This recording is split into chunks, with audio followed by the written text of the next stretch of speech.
The horseman pulls back himself. He was really confused about what just happened, feeling as if all the damage caused by his attack was instantly rebounded at him. He looks at Elizabeth in front and asks her if she did that. But Elizabeth ignores him because all her focus was on Lin. She already knows that even her, the Demon Queen's magic, can't harm the clothes Lin created with his own hands. So she thinks Lin deliberately made the horseman attack just now to let him pave the road to his own destruction. Lin's clothes are shining in a beautiful blue light. He tells the horseman that everyone calls him the hero. But wait a minute. Is he finally going to show his power? Nah, just kidding. In the next moment, Lin comes to his senses. He is really nervous, thinking it is just as he thought. Lin thinks that since he serves Elizabeth and provides her delicious food, she protects him in exchange. Therefore, as long as he is useful to her, she won't let him die. No matter the degree of danger, it's not worth mentioning in front of the Demon Queen. Anyone who wishes to kill him is the same as them trying to destroy the Queen's rice bowl. On the other hand, the horseman thinks Elizabeth is truly baffling. He laughs like a devil and says, "Elizabeth, you are so prideful and forgetful, but I only used less than half of my strength just now." He looks at Elizabeth with an angry expression and says, "Women, when facing a great stallion like me, you could have found joy.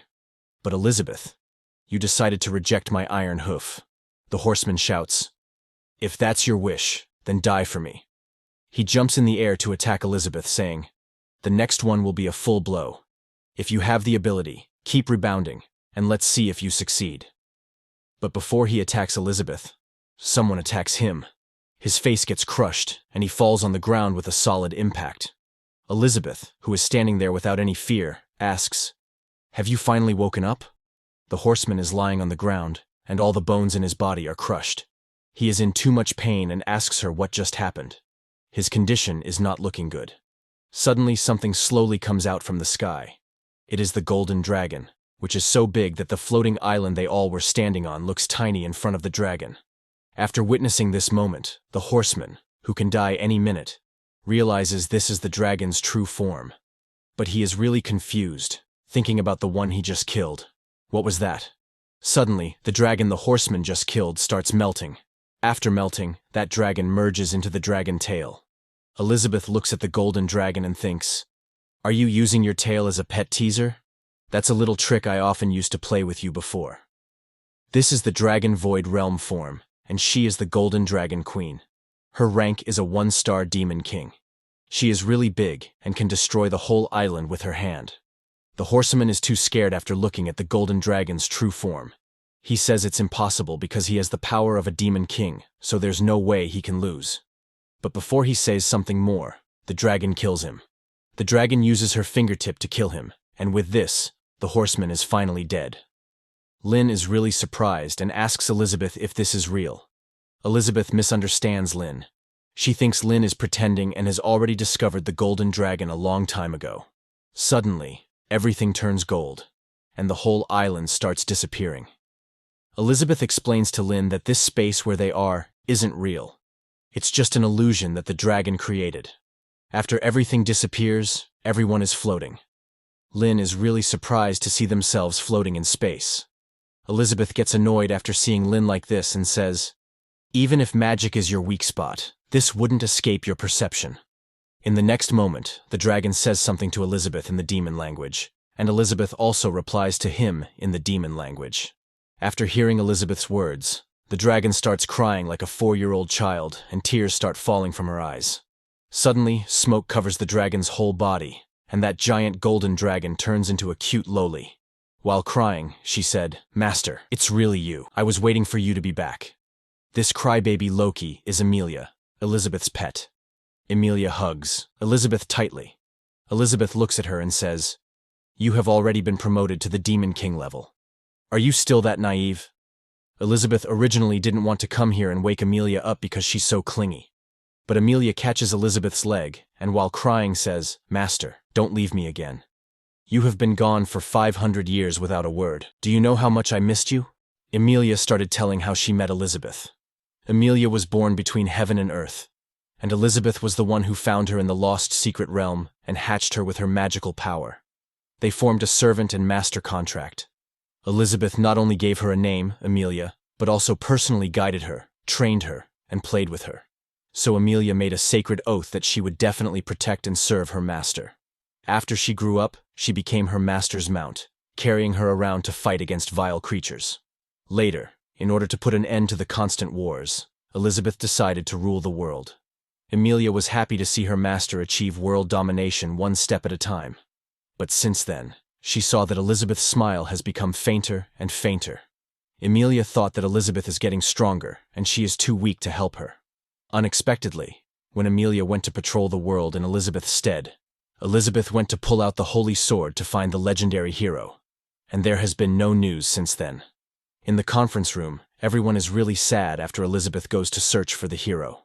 Aristotle, minister of mankind, says that 10 years have passed, and Her Majesty's reputation can only intimidate everyone and barely keep the situation stable. In fact, there have been undercurrents surging, and the crime rate continues to rise. Mughal, minister of orcs, agrees with him. He adds that several great chiefs of the orc tribe have already announced their separation from the tribe. They can't be suppressed without Her Majesty's aid. Heimerdinger, minister of dwarves, says that they can't just do nothing and be like sitting ducks. Otherwise, the longer the hidden danger is let to brew, the greater the damage it will cause when it breaks out.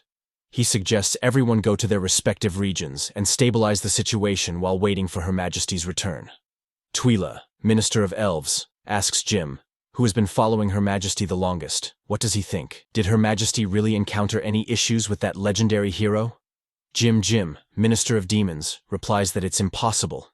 He has seen Her Majesty's terrifying power. No way there is anyone in the world who can threaten that. He told them that they can do whatever they want, but he will find Her Majesty himself. The human prince agrees with Jim. He told everyone to disperse. He will find Her Majesty in his own way. In the end, the ministers scattered everything and divided the regions. Amelia was not interested in any of that, so she only took half a glass of wine. She returned to the place where Elizabeth first found her, believing that Elizabeth would come here one day. So she started waiting for Elizabeth with his favorite wine glass. Time passed. Winter came. She was still waiting for Elizabeth.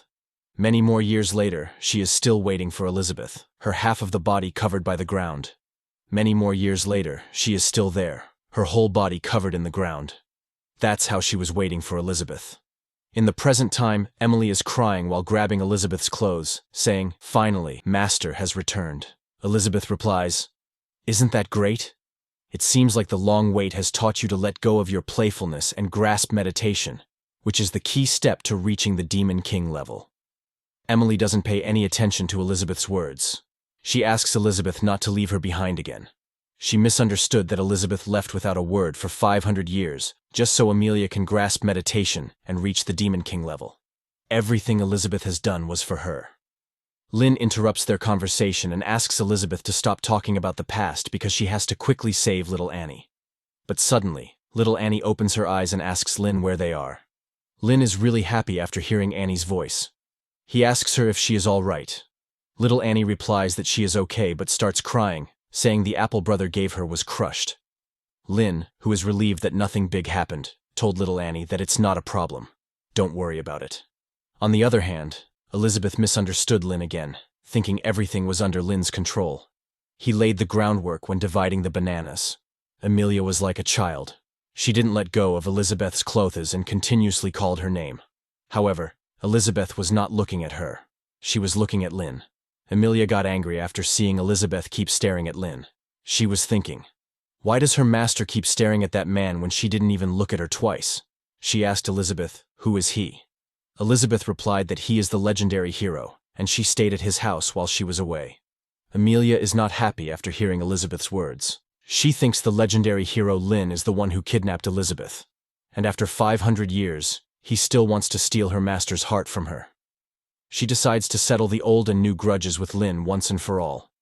She calls Lynn very angrily. Lynn says hello to Amelia, saying, "My name is Leping. Nice to meet you." But Amelia is thinking something else. She smiles, thinking that now, since she can catch up to Elizabeth after reaching the Demon King level, if she joins forces with Elizabeth, she can definitely kill the legendary hero. She used her Dragon King's claw and started attacking Lynn. But in the next moment, Amelia's attack reflects just like Horseman. She doesn't know what just happened.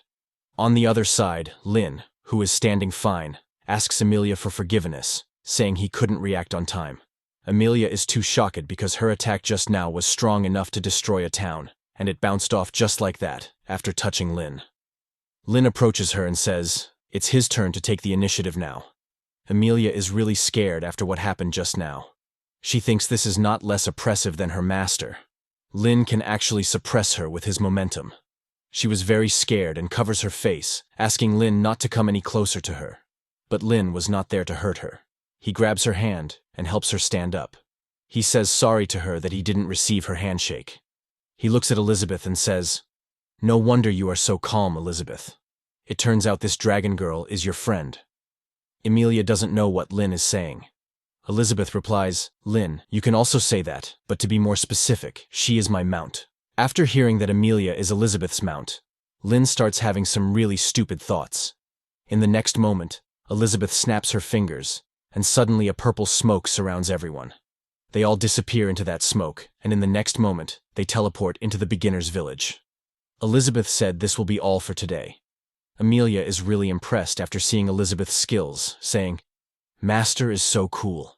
Because that was something Amelia could only create after stepping into the Demon King realm. But Elizabeth absorbed it in an instant with no effort at all. She is truly worthy of being called a monster.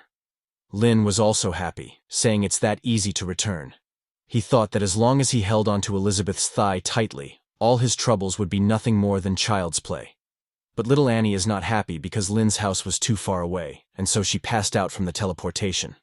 Elizabeth asks Lin to please send Annie in first so she can rest, and Elizabeth still has some things to tell Amelia. Leping says okay to Elizabeth, and gets little Annie into the house. After Lin left, Amelia, with a surprised expression, asks Elizabeth what she wants to say to her. Excited, she asks Elizabeth not to hesitate to give her orders. She can't wait to serve her master. Elizabeth asks Amelia if she has heard about the Demon Realm's Dark Guild. Amelia replies that even if she has not been outside in the past 500 years, she still heard some news of the Demon Realm before she fell asleep. So she explains to Elizabeth that it was established by Malfoy, the Prince of Mankind, and asked Elizabeth if she knows of him. Elizabeth, after hearing this name Malfoy, remembers, saying there seems to be such a person before she came to find the legendary hero. Amelia asks Elizabeth what is it. Does she want to ask him to do something? Is there anything Amelia can't do? She can learn. Elizabeth replies that she doesn't want anything. She heard that it's the Dark Guild carrying out a great number of killings in the pretext of resurrecting her. That has displeased her. After hearing this, Amelia gets really angry, saying, what do they mean by resurrecting Master? Isn't Master all well? This is simply disrespectful to Master, she asks. What does Master want her to do? Elizabeth gives the order to Amelia, saying she should make them disappear completely from this world. But she must not reveal any information about Elizabeth or this place. Amelia obeys her command, and she will do as Elizabeth says. Elizabeth compliments Amelia, saying since she is so obedient, once things are done, Elizabeth will set her free. She can do whatever she wants then. Amelia asks Elizabeth to leave everything to her. She is going to go uproot the Dark Guild now. She was blushing, thinking that Elizabeth will allow her to be free and do whatever she wants. Does this mean she can get into Master's bed every night like back when she was a baby? Amelia is really happy after thinking about this, so she opens her wings and gets into the sky. But when she is flying in the sky, suddenly something starts coming towards her. In the next moment, something hits Amelia, and there was a huge explosion. Elizabeth was watching everything from the ground. That explosion was strong, and Amelia is really confused, thinking, what just happened? Who dares to attack her? She thought that to be able to penetrate her skin, it has to be at the level of Demon Sovereign at least, and it's an extremely dangerous monster. She must eliminate it as it's a potential threat to her master, Elizabeth. The one who attacked Amelia is none other than our overpowered real protagonist, the robot dog, who thinks that Amelia is an intruder. So it adds her as an enemy, activates its target status detected, and sees that Amelia is still alive. It increases its defense level to 2 and starts attacking Amelia.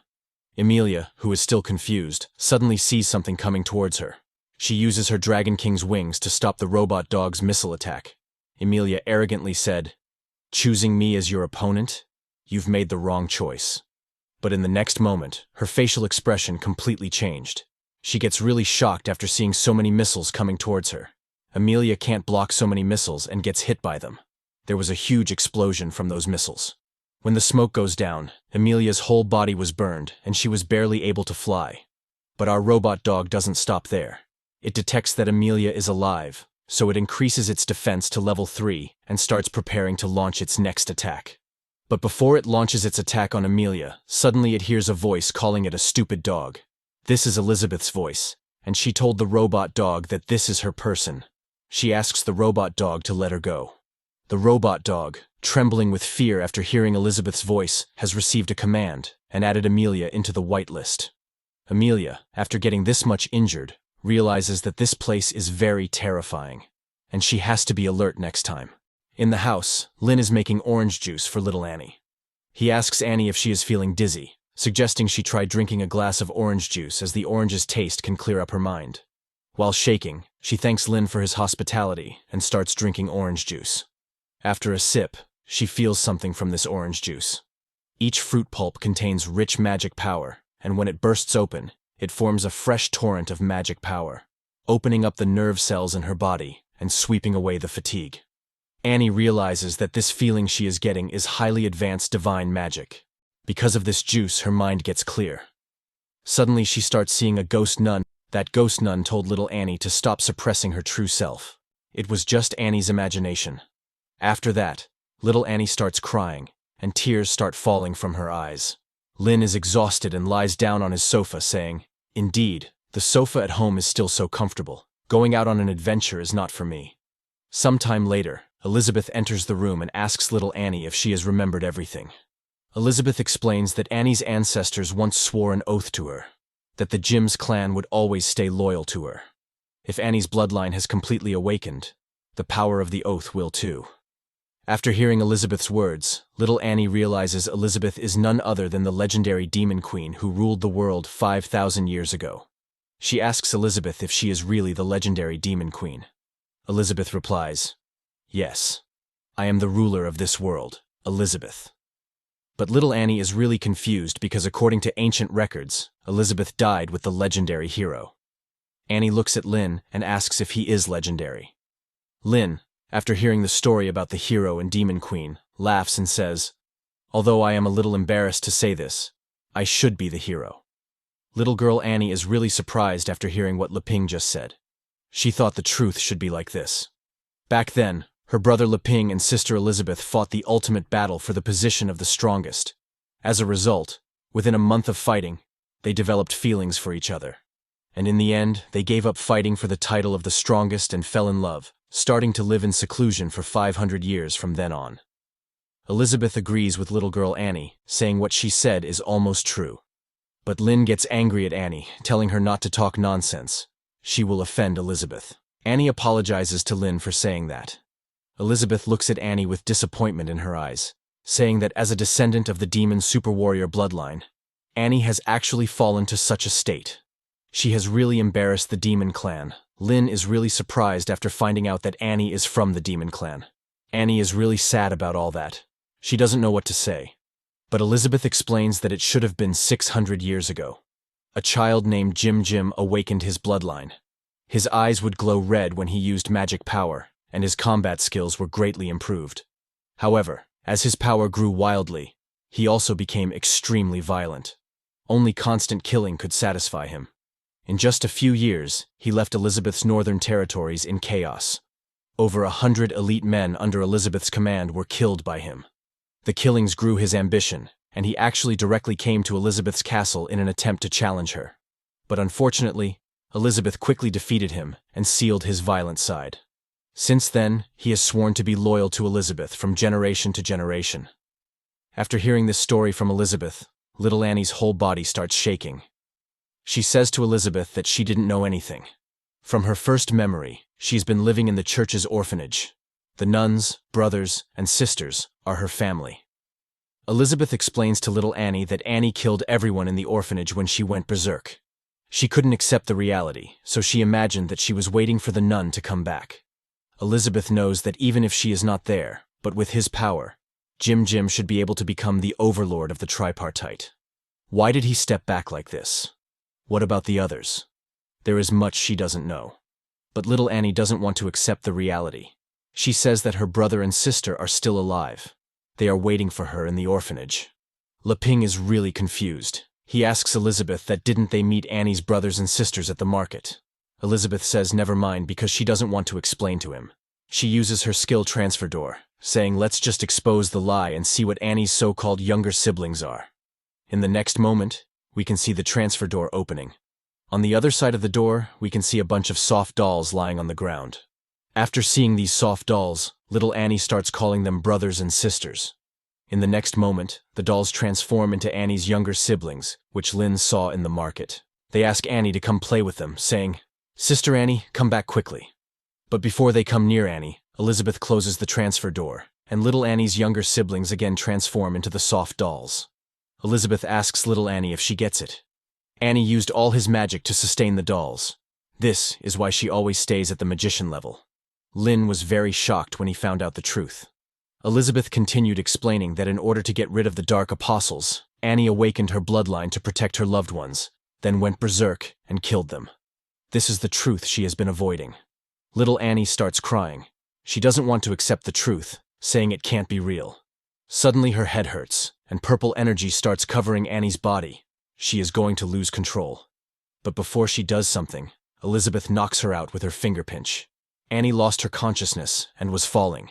Lynn grabbed her in his arms. Elizabeth told Lynn that she knows Lynn wishes to help her, but she must remind him that Annie is only passed out temporarily. If she can't control herself and loses it again, Elizabeth is afraid the whole town will be destroyed. Lynn told Elizabeth that he understands and asks her to let him try to solve this.